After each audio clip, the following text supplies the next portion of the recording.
हम लोगों ने उसमें कहा कि महिलाओं को आरक्षण मिलना चाहिए, लेकिन अगर उसमें हम लोगों ने यह उदाहरण दे दिया कि आज की तारीख में 39 एमपी महिलाएं हैं और उसमें मात्र 4 ओबीसी की हैं, अगर हम लोगों ने कह दिया कि इसके लिए आप ओबीसी का भी उसमें एक प्रोविजन कर दीजिए, आरक्षण के अंदर आरक्षण, तो क्या अन्याय हो जाएगा? नेशनल विमेन कमीशन बना हुआ है अध्यक्ष महोदय, उसमें ओबीसी के लिए कोई रिजर्वेशन का प्रावधान नहीं है, एक भी मेंबर, यह प्रावधान नहीं है कि एक मेंबर ओबीसी का होगा। और बनाते हैं नेशनल विमेन कमीशन में, हमने पूछा, एक भी ओबीसी महिला नहीं है। और यहां पर लोग कहते हैं कि हम सभी महिलाओं का प्रतिनिधित्व करते हैं।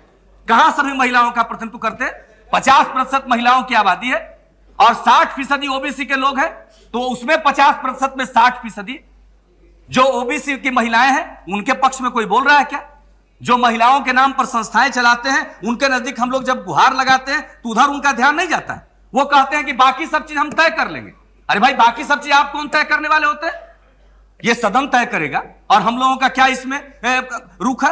हम लोग कहते हैं कि महिलाओं के लिए आरक्षण हो, लेकिन अगर इसमें आप ओबीसी की व्यवस्था भी कर दे, लॉ मिनिस्ट्री की तरफ से नोट दिया गया कि बगैर पुरुषों का आरक्षण किए हुए या सामान्य रूप से वर्टिकल रिजर्वेशन दिए हुए यह संभव नहीं है। आपने नेताओं की बैठक बुलाई, हमारे पार्टी के अध्यक्ष जॉर्ज फर्नांडिस साहब उसमें गए और उसमें उन्होंने कहा कि मैं 5 वाक्य में लिख देता हूं, यह संविधान का संशोधन है, एक साथ ही और संशोधन हो जाएगा। क्या बात है जो इस पर एतराज किया जाता है? एक साथ अगर संविधान की अन्य धाराओं का भी संशोधन कर दिया जाए और ओबीसी की महिलाओं को भी न्याय मिल जाए तो क्या अनर्थ हो जाएगा? लेकिन जब हम उसकी मांग करते हैं तो कह दिया जाता है कि महिलाओं के खिलाफ है, क्योंकि कोई आवाज सुनने वाला नहीं है। हम तो चाह रहे हैं कि ओबीसी की महिला, हम लोगों को नहीं चाहिए वर्टिकल रिजर्वेशन, हमको पॉलिटिकल रिजर्वेशन ओबीसी को नहीं चाहिए। हम तो जब महिलाओं को हो रहा उसके अंतर्गत ओबीसी महिलाओं का हित सुरक्षित रहे, बस उतना ही आपसे चाहते। इससे अधिक तो हम लोग और कुछ नहीं चाहते। लेकिन बहस को उस दिशा में नहीं ले जाया गया। आपको मैं निजी बातचीत का हवाला नहीं देना चाहिए, लेकिन आज जब लॉ मिनिस्टर मुझसे जब मैं मिला तो उनके ऊपर भी था असर था कि मैं इस बात को नहीं समझ रहा था। उनके मन में भी था कि शायद हम लोग संपूर्ण इस लोकसभा में रिजर्वेशन चाह रहे हैं कि ओबीसी को रिजर्वेशन मिल जाए। नहीं अध्यक्ष महोदय, हम तो जो रिजर्वेशन आप दे रहे हैं उसके अंदर जो पिछड़े वर्ग की महिलाएं हैं उसका भी स्थान आरक्षित करना चाहते हैं।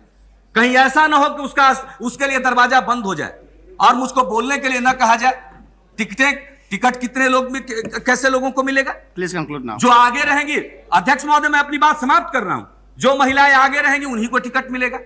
पिछड़े वर्ग की महिलाओं को अगर आरक्षण के अंदर आरक्षण हम नहीं देंगे तो उनको स्थान नहीं मिल सकता है। हमारी फरियाद बस इतनी है और यही आपसे निवेदन है कि इस पर और चर्चा कर लिया जाए।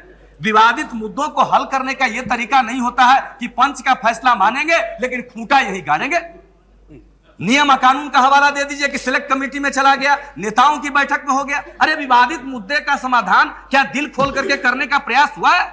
नहीं हुआ है, हमारा आरोप है। और इस पर एक पर्दा डाल करके पूरे देश में संकेत देने की कोशिश हो रही है कि जो ओबीसी महिलाओं के लिए उसकी आरक्षण के अंदर आरक्षण की मांग कर रहा है, इसका मतलब महिलाओं का विरोधी है। हम इस बात को सदन में साफ करना चाहते हैं कि हम लोग जो इसकी मांग करते हैं, हम महिलाओं के आरक्षण के विरोधी नहीं है। हम महिलाओं का आरक्षण चाहते हैं और कहा जाएगा कि आज इसको एज इट इज पास होने दीजिए और बाद में ओबीसी की महिलाओं का समावेश कर दिया जाएगा। अध्यक्ष महोदय, इस धोखे में आने वाले हम लोग नहीं। मंडल कमीशन की रिपोर्ट लागू हुई और पूरे देश में जो आग लगी उसको हम लोग देख चुके हैं। क्या कभी फिर पिछड़े वर्ग की महिलाओं के लिए अलग से व्यवस्था होगी तो इस देश में आग नहीं लगेगी? सारे दूसरे सवाल पीछे चले जाएंगे और इसी सवाल पर पूरे देश में एक भूचाल मच जाएगा।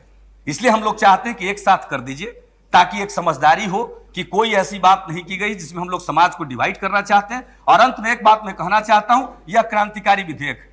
हम लोग का जो प्रस्ताव है, जो करना चाहते हैं, उसकी मूल जो धारणा है वह क्रांतिकारी है, इसको होना चाहिए। इसलिए ऐसे मसलों पर सदन को डिवाइडेड नहीं होना चाहिए।